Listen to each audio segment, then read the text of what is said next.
upcoming events, Conroe Park events, news stories, and information that matters to you with your host, Margie Taylor of Taylorized PR. For more information about being a guest, visit irlonestar.com/Conroe Culture. Thank you for listening to Lone Star Community Radio. This program was broadcasted and recorded live from the LSCR studios in downtown Conroe, Texas. Lone Star Community Radio is supported by listeners like you. Donate and sponsor today. For more information on getting involved with Lone Star Community Radio, contact us at lscrstudios@gmail.com or visit us online at www.irlonestar.com. You're listening to Lone Star Community Radio on 104.5 KCZW LP Conroe and 106.1 KCCZ LP Conroe and worldwide at irlonestar.com.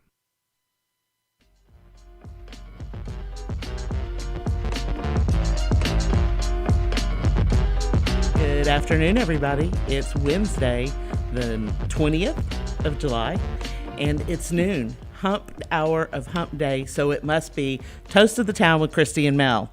Hope y'all are doing great today. Got one little edit. Krisi cannot join us today because she had a conflict, so she will be out, but I have great guests and lots of information, so y'all hang with us, and we will be in. Dick, how are you doing today? Just a thumbs up? No audio? Okay. Anyway,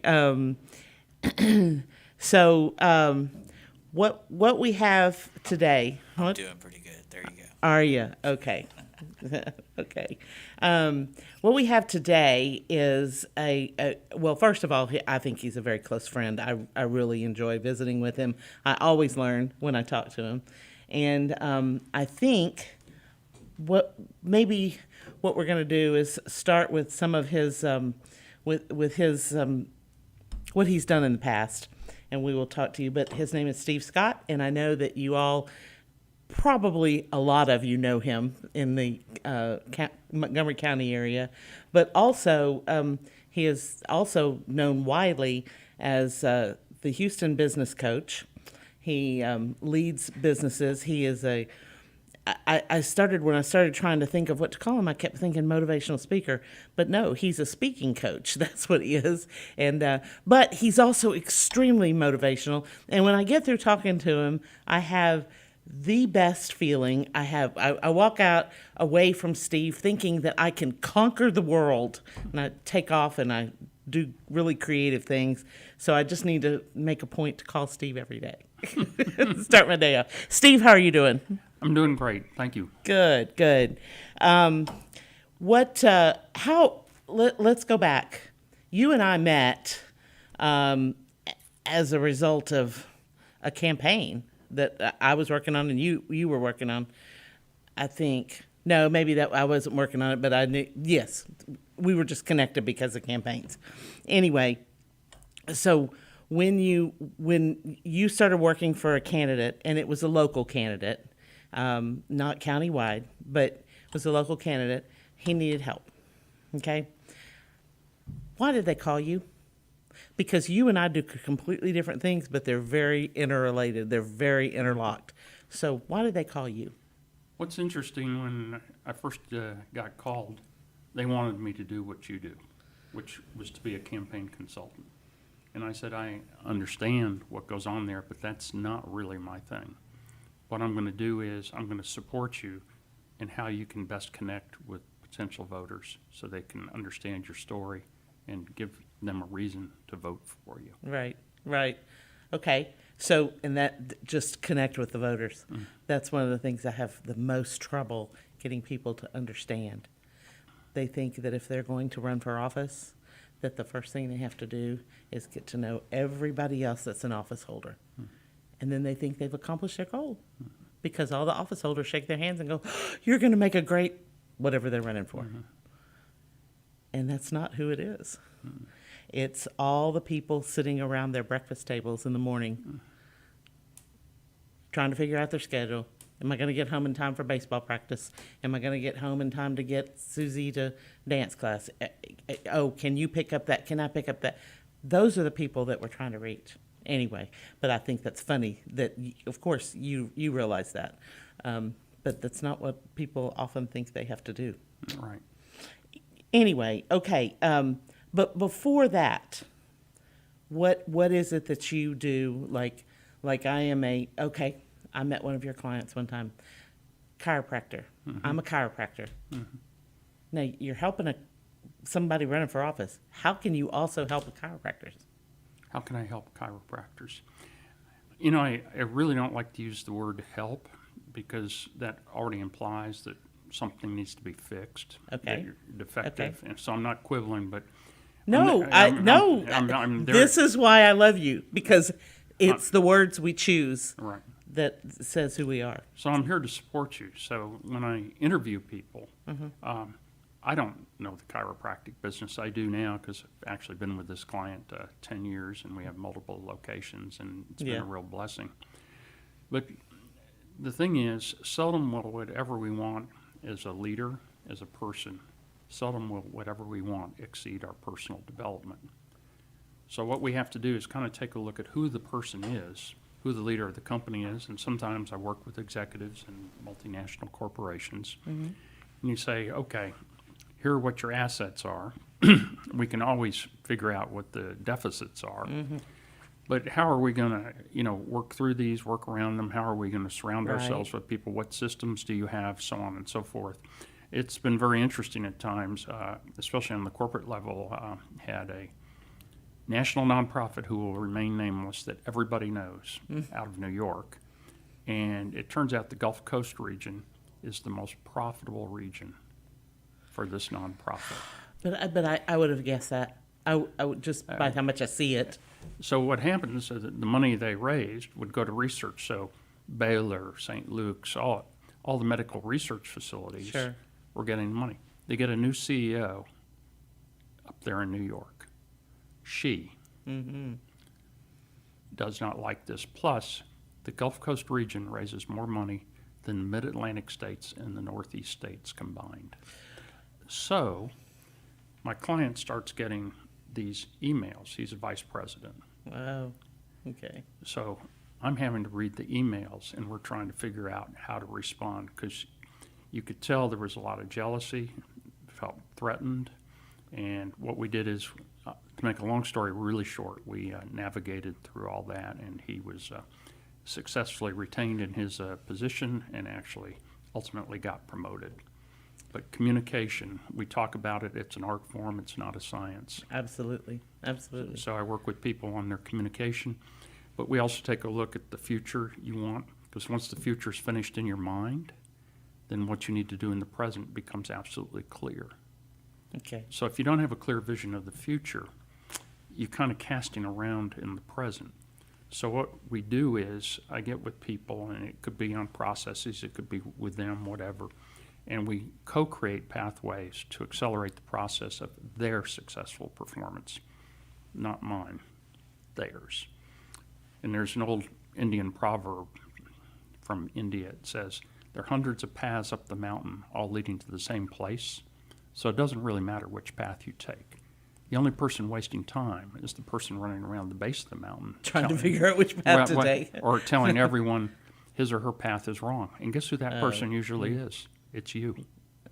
You just need to go and take a path, and let's see what we can do. See what we can do with it. Oh my gosh. Okay. So, so there are days. There are years. Let's do it that way. There are years when tensions are high, either across the board in politics or with a certain group of people, and you know how it all works. It's just, it's crazy. But where I think I don't have enough time to do things. And so, and I know this is in any business, okay? You get up and you just put one foot in front of another, because you know what you have to do on a daily basis, but you kind of like, you put the goals aside, and all of a sudden you're 6 months or 7 months into this year, and you're like, what have I done? You've just done the same thing over and over and over. Obviously, I do a bunch of different things like you do, but you just do what you know how to do and keep moving, and then you realize all I'm doing is treading water. Mm-hmm. And although I am a goal-oriented person, is it normal for people to fall into those parts of life where you're all of a sudden you've lost the ship, you've lost the rudder, it's on a different, is that normal? And the answer is societally, yes. Okay. Because of what's going on, as opposed to the 50s and 60s. So many people feel like they're the hamster on the treadmill. Or Yes, on that's the what wheel. I'm talking about. That's, so there's kind of a treadmill philosophy, I call it, that we all can get involved with. But really what it is, the hamster is absolutely focused on being on the treadmill. He doesn't have any other focus when he's running on that wheel. Yes. Here's the treadmill we get on, and it's different. It's distractions. And so anyway, psychologically, it's been shown what's going on with society. The increase in distractions has decreased our productivity. So there's, matter of fact, in corporations and businesses, and I'll be doing this here next month for a company, there's the myth of multitasking. How often do you hear people say, how often do we hear people say, I'm a really great multitasker? Yeah, nobody's a really great multitasker. The truth is the mind can only do one thing at a time right. and do it well. So what happens is it's been shown in studies that because of our multitasking, all our distractions, Right. we lose up to about 2.5 hours of productivity in a typical business day. It depends on your job, obviously, and what you do, but I'm just saying that's an average. So you have Sure. people, maybe they lose 10 minutes and other people lose 5 hours. Yeah. But the bottom line is, as Mark Twain once said, they're lies, damn lies, and statistics. Today, they're lies, damn lies, and multitasking. Yeah. And multitasking is a Well, lie. and along those lines, a lot of what I do I'm set up for failure when it comes to staying focused about those kinds of things, because a lot of what I do is dealing in social media. Oh, yeah. And it's the worst. It is the worst because there are some things you go, oh, what? And you're trying to get to a spot so that you can post something for a client, or you can post something. It happened yesterday. I was posting about today's show, and I was putting up something. I looked down, and 45 minutes had gone, and there was still nothing posted. Yes. Crazy. Absolutely nuts. I was like, I don't have 45 minutes. So what do? You blame yourself for that. Of course I do. But there's something going on in society, and especially we can look at social media. But my daughter and son-in-law have a large psychiatric practice in Austin. They see around 2,200 patients a month. Oh, wow. One of the biggest things that they're having to deal with is not just the increase in ADHD and ADD, but just the fact that distractions end up hurting people because they don't feel like they can accomplish things. The goal of social media in and of itself is not a bad thing. No. And let me repeat that, it's not a bad thing. No. But it's like anything else. It's a tool, and how we choose Exactly. to use it. Where they make money is keeping us distracted, which means keeping us on social media to where maybe ultimately we click on that ad or something that's sponsored, Right, so on right, and so right. forth. So anyway, there's a book out by Johan Hari, who's considered a world expert. It's called Stolen Focus. And we have so many things that are stealing our focus right now, stealing our productivity. And one of the things you mentioned to me before the show was talking about chaos in today's world. Yeah. And where a lot of Yes. that chaos comes is our focus gets stolen. And I'm certainly not perfect, but for example, when I had to write my books, I actually had to turn my phone off, turn it over. But guess what? That wasn't good enough. I had to go put it in another room. I'm sorry. I've been there. right. I did. I was. My kids were. One of them. The little one was a toddler. The little one who's 20. She was a toddler, and I was rocking her, and she was fussy, and she had, I was cold something. And I would always try to put my phones down, and walk away, and phones weren't back then what they are now, anyway. But I kept looking at it because I kept expecting somebody to text me. And finally, I thought, oh, I've got to stop because it was going to affect her development if she felt like. So I thought. Well, I thought you did a great job yesterday. I texted you and you didn't respond. So I applaud you until this morning. Well, it's funny. I didn't have it. But It you just ju- depends on where my phone is at the time. And I'll like 2 hours will pass and I'll think, oh my gosh, I can't breathe. There's no oxygen. Where's my phone? So anyway, the stolen focus is my daughter and son-in-law had me read this book, and obviously it's caused a tremendous increase in ADD, ADHD. Okay. If you look at the numbers, it's just incredible what's happened. I can't remember, but let's say 10 out of every 100 kids had it in Right. 1970, and now it's 30, you know what I mean? So Yeah. there are things societally that are going on that are affecting us. And then here, a good example is, one of the big things is we are obese as a society. I Right. could stand to lose 10 or 15 pounds, you know. Right. Dick over here, he's in good shape. Yeah, he is. But anyway, so here's what happens. You go on a diet, and we've all been through this, and it's successful, then you get off the diet, right? So what do people say when you fail? You know, you shouldn't have eaten this, you shouldn't have eaten that, you shouldn't have done this, you shouldn't have done that. So actually, psychologically, what this does is it diminishes our energy to try something new, to continue to try to lose the weight. That's my excuse. I'm sticking to it. Yeah. But the same thing can go on with our focus. You know, we have things going on, and Right. and I say, Melanie, you should. And by the way, should is a tough word to use on people. When I use the word should, it's about guilt and obligation. Mm-hmm. You really should pay less attention to your phone. Notice I didn't say how often you should do it. Give you a solution. I Right, gave you right. an answer. And what happens too often in today's world, we confuse answers and make them solutions. All they are is answers. So just so your audience knows today, I'm going to give a lot of answers, but they're not necessarily solutions. Well, that's no good. We want solutions. I want solutions. All right. Okay. Well, I'll tell you what, Dick, if it's okay with you, let's go ahead and take a break here. And when we come back, we're going to talk about your book. It's not brand new, but it's relatively new. It's last 8 months. Yes. Anyway, we're going to talk about your book, The Relationship Zoo. It's pretty interesting, guys, and we'll talk to you when you come back. This is Toast to the Town with Krisi and Mel, and we will see you in a minute.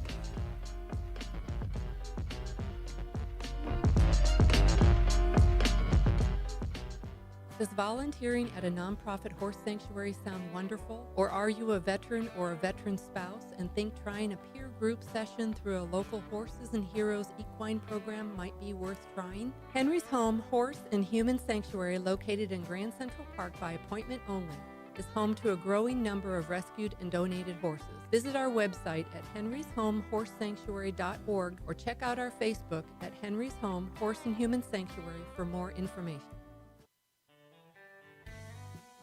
A Lone Star Community Radio is Montgomery County's radio station with talk, music, weather, and traffic for Montgomery County. Have a question or comment about one of our shows? Want to know how to reach a host? Just contact the station at irlonestar.com or call in and leave a message at 936-647-3776. Get involved with your community with Lone Star Community Radio.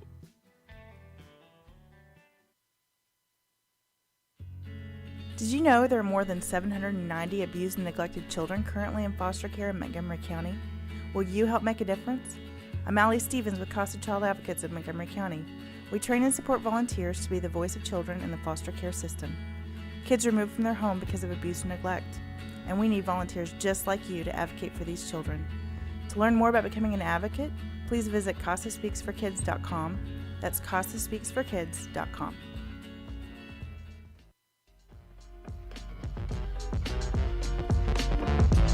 Hey, welcome back, everybody. We're here today with Toast to the Town with Krisi and Mel, and our special guest, Steve Scott, is in just, you guys have had a few minutes of him. You know, he is awesomely, wickedly, superbly observant and smart, too. Book, which I will never do. You're all safe. Y'all would go, ooh, ow, ooh, and somebody, people have done that to me, and I was like, it's just life. It's just life. But anyway, everybody is what the point I'm trying to make is. Anyway, but there's a place in this book. This is just a fabulous book, and I thank you for the note. It's just awesome. But first of all, I have to tell you, this book is dedicated to TLC, Tender Loving Care. I was flabbergasted by that, and when I went back and read it last night, I had forgotten about that, and I was like, oh, wow. Anyway, but I will let you guys get the book and read it. It's awesome. Anyway, on page 15, you talk about how ships sink.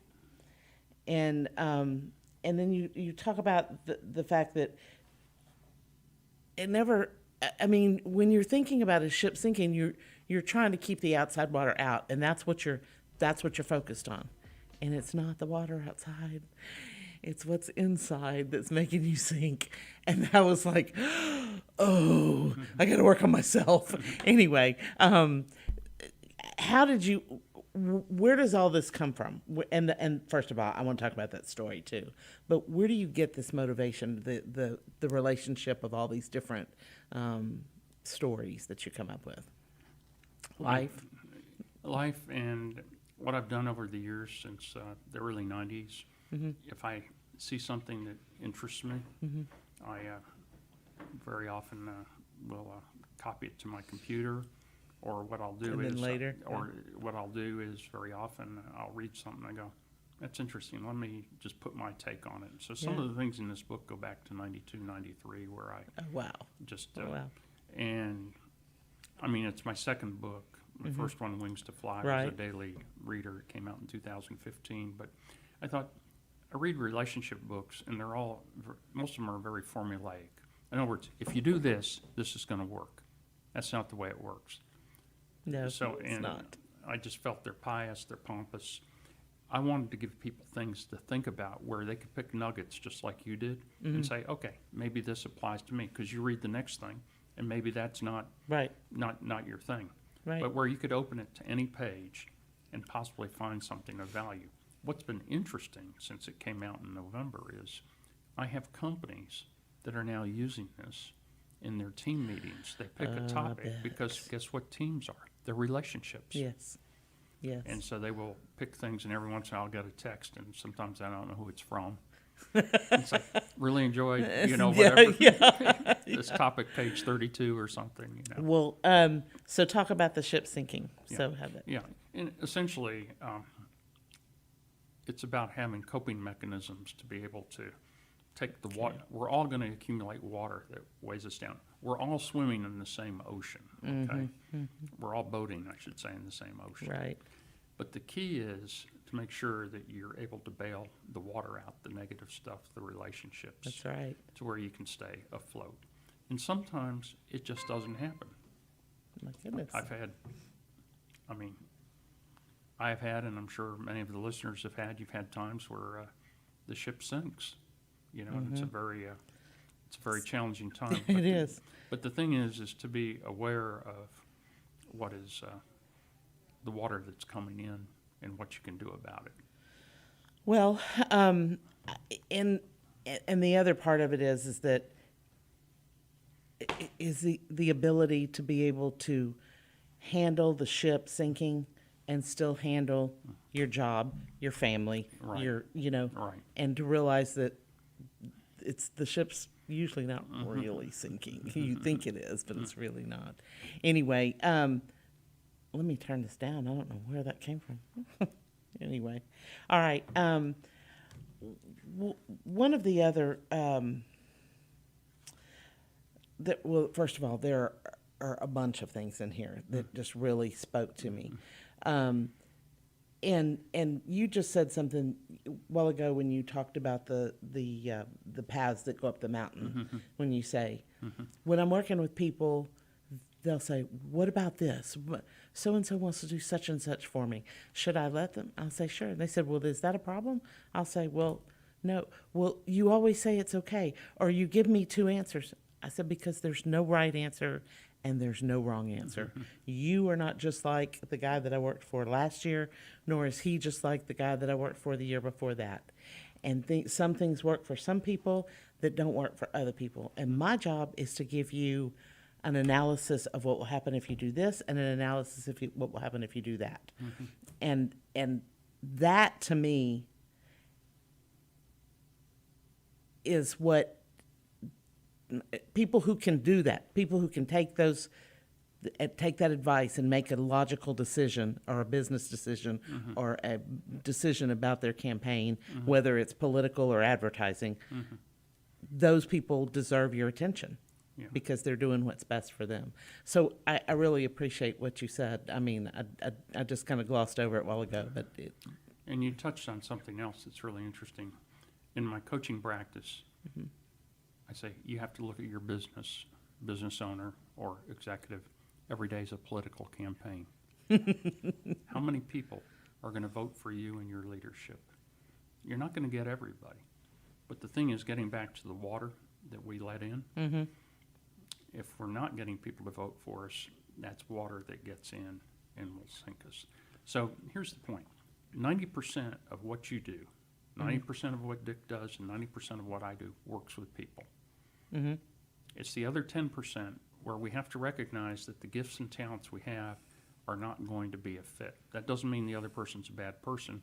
We just have to alter something. So it's not like we have to throw everything out. right, We just have to recognize the situation. sure, And then we have two situations usually in relationships, but also in life. We have problems. So for example, a problem is I'm thirsty, so I can go get a glass of water and solve the problem. Then we have a predicament. I'm thirsty and I don't know where to get the water. right, A predicament right, is a problem you have to endure. So those are not fun, but we have those in relationships. And two things that can help. Once again, nothing is foolproof, so I'm not giving a foolproof solution. But you have to look for what is the opportunity here in the difficulty for me? What can I do? And then focus only on what you can control, not what you cannot. right. There's another one in here. Okay. Great power can come from within you when you believe you're a part of a team. Yes, Okay, that's a favorite. but part of a team in your relationships. Anyway, you just kind of mentioned that, but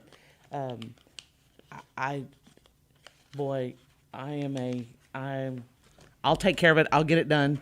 And then when I have a team, it's like so much easier. But everybody needs to pull in the same direction. I mean, it has its being a team has its own challenges. Doing it by yourself has challenges, but being a team anyway. But it is so much easier and usually more fun to do when you've got a team. Anyway,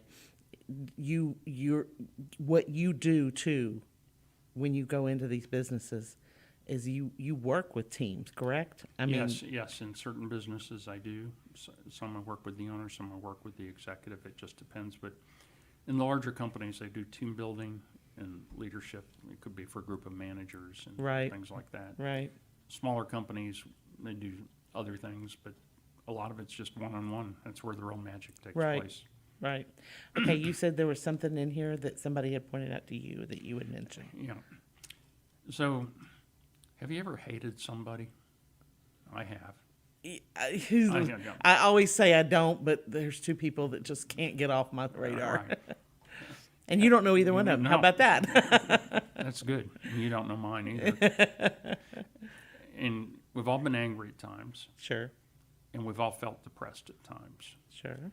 What was interesting, I don't know why I have an inordinate number of psychiatrists in my life. Okay? It's a good thing I don't. I'd be so depressed. My son-in-law is one of them Yeah, over in Austin with Roots Behavioral Health, and then my next door neighbor, and then I have another friend. I don't know how it, but anyway, I was having a discussion with one of them over the years, and we were talking about hatred, anger, and depression. And hatred, anger, and depression are more often than not a failure of imagination, a failure to imagine a better scenario, a better outcome. Imagine how the relationship could be better. Isn't that interesting? Yeah. And yeah. so that has been one that people have commented on, and I think it's very true, because you can forgive somebody. I remember that now. But The bottom line is, if you don't take care of hatred, anger, and depression, you carry a grudge, and you can never be great with a grudge. Okay. We need to move on. Yeah. No, I'm,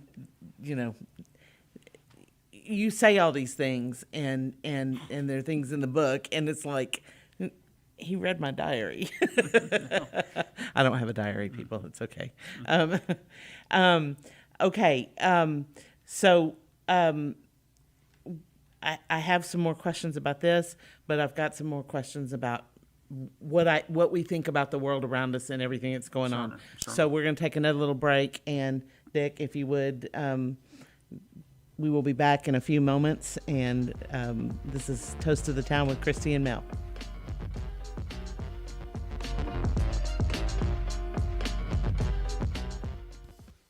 We have the safest food supply in the world. Strict laws and regulations restrict the usage of hormones, antibiotics, and pesticides within our food supply. Production agriculture practices and technologies such as the use of GMOs, which is not any more or less risky than conventional crop production, has allowed American farmers to produce more food on less acres in environmentally sound ways. Find out more online at pathtotheplate.tamu.edu. We are Texas A&M Agri-Life Extension, helping Texans make lives better. A Lone Star Community Radio is looking for those who are interested in hosting their own talk show, with monthly and weekly slots available on Conroe's FM 104.5, 106.1, and on irlonestar.com. Start your own podcast, create your first YouTube channel, and be on TV. Contact Lone Star Community Radio online at irlonestar.com or call the station message line at 936-647-3776 to take your first step into the radio world.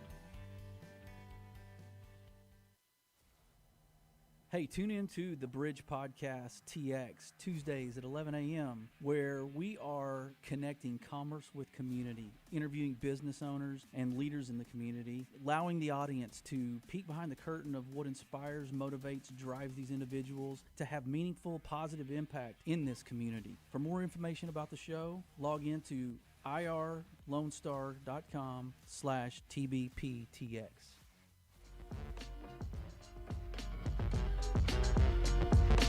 Welcome back, everybody, to Toast of the Town with Krisi and Mel.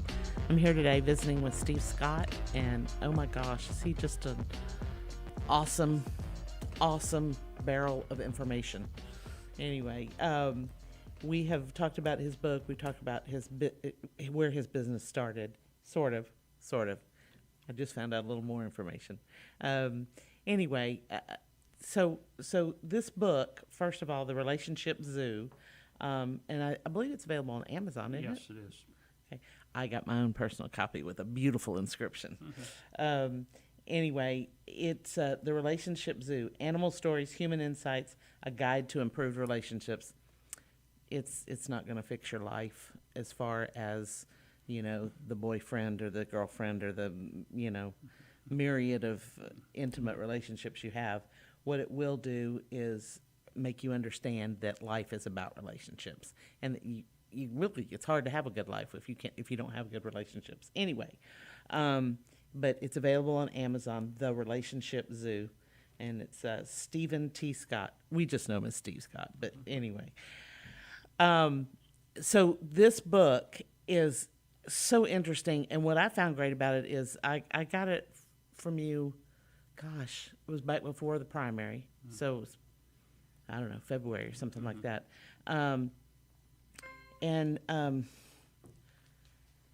think what was the coolest is that I between that time and now, I haven't had time to just sit down and read a book. When I realized that this was like in little pieces and thoughts, and I mean, I read it chronologically, but it's just in pieces that I read it. And it might be a week before I pick it up, and then I read a really good-sized chunk of it, and then anyway, but you can just pick it up and read a little clip a day. It's just awesome. It's not a devotional like where you would read something every day, but you could. So what I think is most interesting is it made me think about people that are driving me crazy, both in a good way and a bad way. Okay, and my thought is, I'm a political consultant, PR person by trade. Okay, and I'm fairly old. I've been doing it a fairly long time, but I'm pretty much a nobody. I mean, in this big scope of life, I'm not anybody special.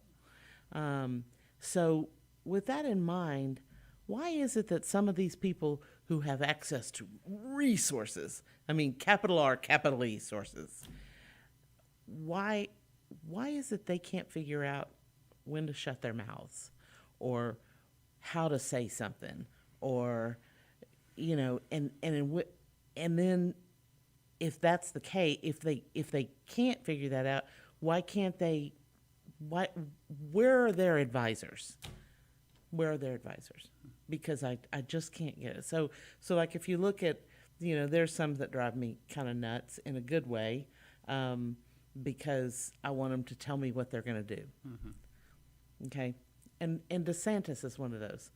I think he is brilliant. I mean, really sharp. He's got he's running Florida about the best way that anybody could, I think. And he's young, and he's smart, and he just acts like he's not interested in the presidency at all. I think he probably is. But if you were working with him and you were offering him suggestions, what would you say to him? Do you have any thoughts about him as a person or his type of person? Well, having worked with political candidates, but also with coaching clients, sometimes definitely with political candidates, because ultimately everything becomes public. I had one here in Montgomery County. I sat down with him and I said, I need to know everything about your past. And there was hesitation. And I said, so if we're going to collaborate together, I said, your reputation becomes my reputation. So anyway, to make a long story really short, this person had a bankruptcy at one time. And his opponent, we knew, had gotten wind of that. And I said, so what was the story with this bankruptcy? And he goes, well, you know, and he was working another job, but he had invested with a partner in a restaurant over in the New Caney Splendora area. And on New Year's Eve, his partner absconded with $100,000. This was back in the late 90s, early 2000s. And basically the company went bankrupt. So my client was left, partner absconded, went out of state, took the money. So, and he was kind of dejected. He goes, it was just terrible. I didn't know what to do. And I said, well, what did you end up doing? He said, it took me about 7 or 8 years, but I paid everybody back $1 on the dollar. I said, you did what? You paid everybody back $1 on the dollar? He said, yes, because, you know, they had invested in my business, plus we had creditors. But he said, I did. I said, now you're not just telling me that. I said, do you have paperwork that can show me that you have done this? And he goes, well, yeah, I can get it together. I said, you must get it together. So anyway, now we have a good story about something that was a disaster. Exactly. That's what I'm thinking. Oh, yes. Because what I always want to do, especially with the political candidates, I want them to show who they are as a person, the human being, not necessarily the human doing. They're all going to tell you what they're going to do, but who are they really?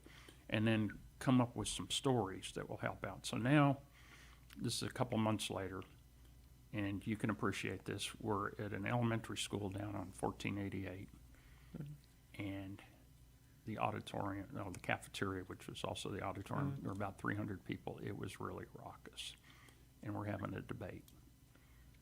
And my candidate,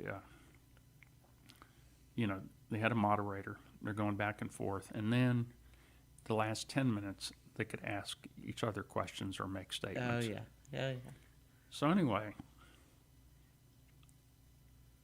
my candidate's opponent went first, and he said, what is the first thing you're going to do, sir, when you get elected?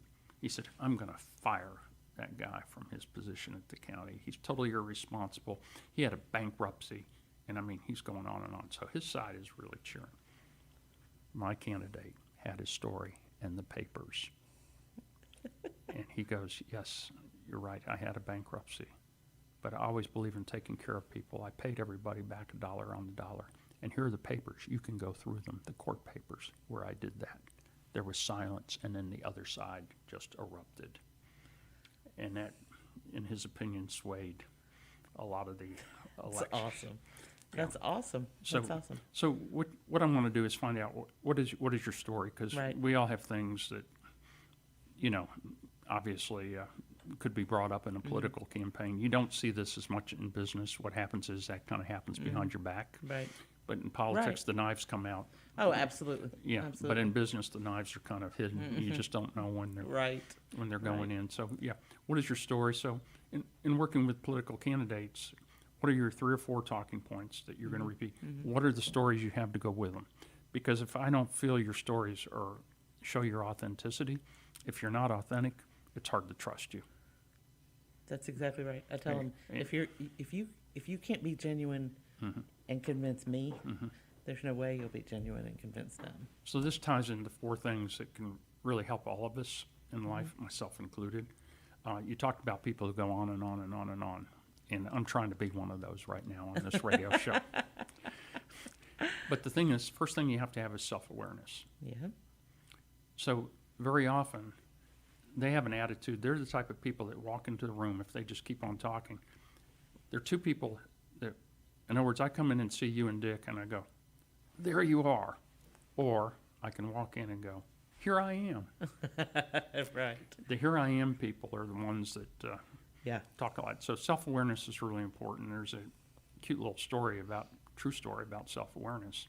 It was 1888, and the man most considered the wealthiest man in Europe was sitting in his living room in Stockholm, Sweden. His servant had brought the morning newspaper, and he reads the headline and says, "Merchant of Death dead.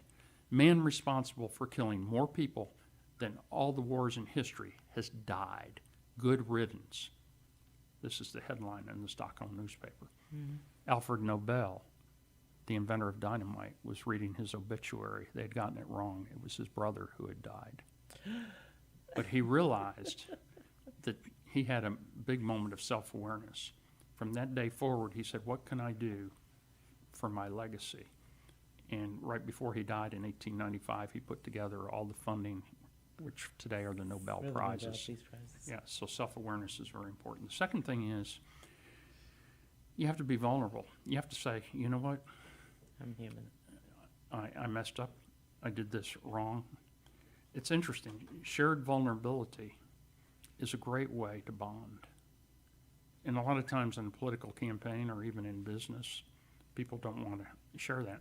But if you share that, it's been shown psychologically that this can do you good. So Absolutely. self-awareness, vulnerability. The third thing is being authentic. And there's a little story there.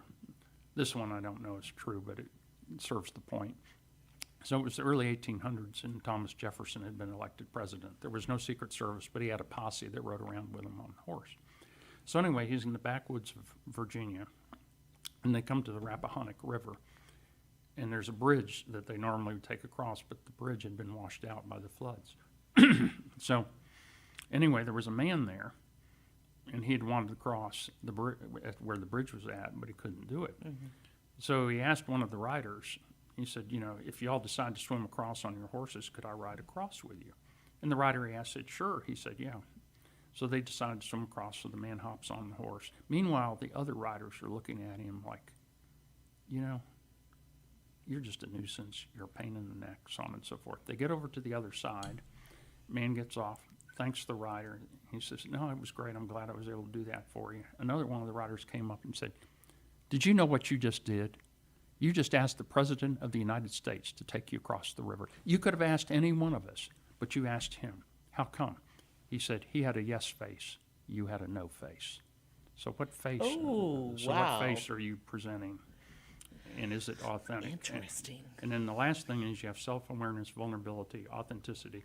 And if you have those three things, then you're much more likely to gain trust. And trust is the magic fuel that makes relationships go. Because otherwise, you can be in a car with somebody, or you can be in a car, and it's like the relationship won't go anywhere until you put some fuel into the car. Right.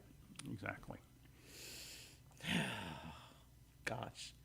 Well, first of all, you've given me some insights that I have to share with one client in particular, not currently running. And then, but the next thing that I want to ask you about is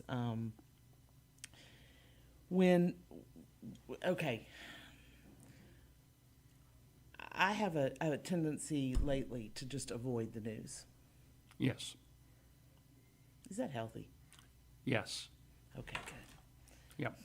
I mean, it's depressing and it's time consuming because it takes me a while to get started working again. That gets back to a distraction. Okay. And what it does, it can emotionally take us out of whatever we're doing. The news by itself, in and of itself, is not bad, but once again, you have to monitor your intake. It's like alcohol or anything else. You know what I mean? You have to do that. So, okay, so I'm healthy. Yeah. And that's all we're concerned about today, folks. Because, one of the things we look at in our lives is the power and influence of our associations. It's an awesome power. So the first thing people think of is who they're associating with, which, by the way, is a good place to start. But sometimes I have them make a list. And very often this comes up in a roundabout way. I don't know if we can make the connection on the radio, but I'll have a VP or a business owner, and he knows, or she knows, it was a she in this case, knows that she needs to fire her general manager that has helped her build the business over 20 years. So how do you go about doing this? And the thing is, you have to go through a process.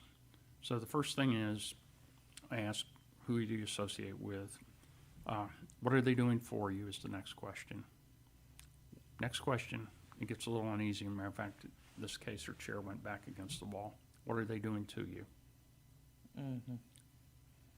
In other words, what TV do they have you watching? What books do they have you reading? How do they have you reacting emotionally? And you can just go through a list of everything. Right. But getting to the news, if you hang around people where the negativity of the news is the main focus, it's absolutely going to affect you. So who am I hanging with? What are they doing for me? That kind of gives you a justification as to how come they're in your life. Sure. Next one is, what are they doing to you? And that's kind of like, ooh. And then my next question to them is, what do they have you becoming? And then the last question, is that acceptable? Yeah. And then, it might take a while to get through this. It was really easy to say it here in 2 minutes. Sure, but right. This could be a period of weeks. But you really start evaluating that. And it doesn't mean the other people are bad people necessarily, but we're all in transition as human beings. I'm not the same person you met 7 or 8 years ago, nor are you. Mm-hmm. You know what I mean? Mm-hmm. Dick is still the same. Yeah, of course he is. Yeah, but you and rest of us have moved on. But anyway, so who am I hanging around? What are they doing for you? Sure. What are they doing to you? What do they have you becoming? Is that acceptable? Then you have a choice. This is the hard part. There are 3 things you can do with any relationship. It could be with TV. It could be with what you read, but we're just going to use people here. You can either expand it, you can limit it, or you can hit the delete button. Right. The hardest thing to do is hit the delete button. Right. But if you can limit things, I can promise you, especially those things. Well, that's basically what I've gotten to. Okay, let's end with a really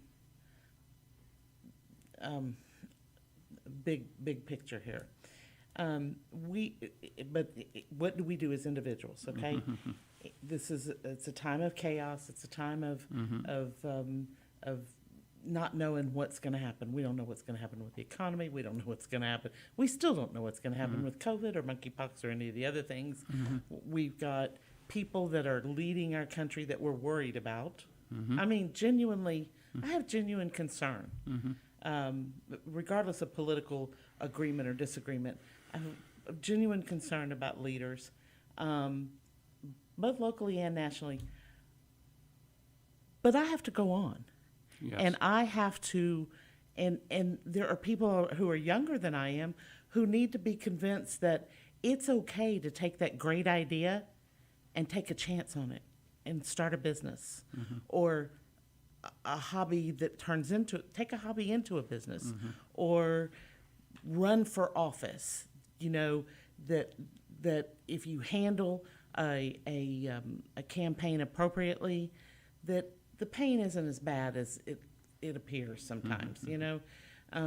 Sometimes you can take, you and I both know several, that take perfectly sound and sane people, and then they say and do silly things that open them up to ridicule, okay? So if you do things in the right way, what is it that you can say that to encourage people that despite everything that's going on against us right now, despite the price of Brussels sprouts, Yeah. what should make me want to do something different, unique, maybe a little risky, but also have confidence that I can pull it off? I mean, there's so many components to that. The price of Brussels sprouts, mainly. Yeah, right.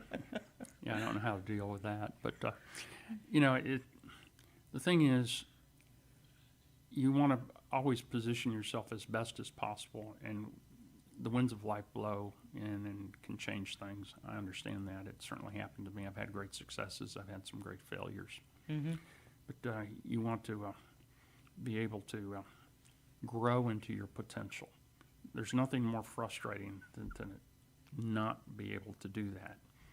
And your potential is different than somebody else's. And the problem in today's world, more so, is we can compare ourselves to other people because through social media, we see always the good things, so on and so forth. So the answer is absolutely yes. I would say, and this is really a broad brush, so I just want the listeners to know it's not totally accurate. But if you're in a service business, I think that's a great place to start. If you're doing something like housing right now, not a good place to be. There are certain niches that could work, but I'm just saying overall. So I always look for what the possibilities are, what the opportunity is, and the difficulty. Sometimes there isn't one. I think what we have to understand, once again, just talking about distractions earlier and how there's so much going on societally that is causing that to happen. The same thing is happening, you know, with business. There are things there that, you know, what's interesting, the mortality rate in small business today is the same as it was in 1970. Really? I just read something on it, you know, and I actually had given a talk on this in 2005. So the normal thing is people say 90% of all small businesses fail after a year. Well, that doesn't take into account maybe they changed the name. That gets counted as a failure. Maybe you and I decide to form a partnership. Yeah. So now we change the structure of the company. Sure. But in the end, after about 7 years, 72% of all businesses fail. So in 2005 and even today, they take a look and say, how come it hasn't changed? We have more technology. When I was growing up, if I wanted to start a business, I had to go work for somebody that did that business. I had to learn that business hands-on. I couldn't go get it out of an encyclopedia. I couldn't Google it. Yeah, right. But right now, if you want to, let's say, take a pest control business, which I had at one time, and market a pest control business, you and I can read on the internet for the rest of our lives on how to do that. So we have more information now than we've ever had. So that's a good variable. What hasn't changed? It's our ability to develop ourselves. And you have to grow into your potential. So as H.G. Wells once said, wealth, power, notoriety, or place are no true measures of success whatsoever. The only true measure of success is the ratio between who you are and who you can become. Okay, there you have it, people. But I first of all, I want everybody to know too, the information I found out a while ago that was just so interesting to me, and I missed putting it in place. So Steve started out in, say it for me because I won't get it exactly right because it was very quick. When you started out and you did business in Peru. That's right. Importing balsa wood to the United States and had to deal with a military dictatorship. Had to bribe my way to the top, had to deal with the military police and pay them off. You realize there was no rule of law.